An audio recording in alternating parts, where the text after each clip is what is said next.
In The Last True Poets of the Sea by Julia Drake, Violet has just been shipped off to Maine to live with her uncle in a small town. This is right after her brother attempted suicide, and her family just needs time to get it together.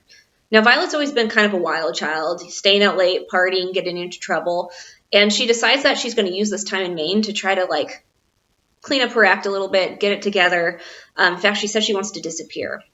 But the problem with Lyric, though, is it's really hard for her to disappear because she has a family history there. It was actually founded by her great, great, great, great, great, whatever grandmother who survived a shipwreck of the same name, Lyric.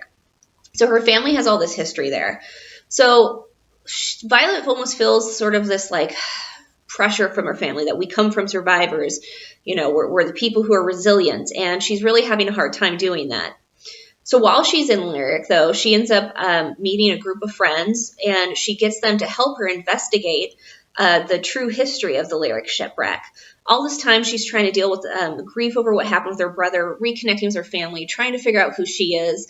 So you get caught up in this adventure as she gets to know the people in the town around her, and she tries to find herself and her way back to her family again. So this was just a really beautiful, touching contemporary fiction. It definitely has some romance in it as well. And just a really look at the intrinsic look at the self and who we are and who we want to be and how do we get from where we're at to that person that we imagine we could be. So Last True Poets of the Sea, Julia Drake, pick it up.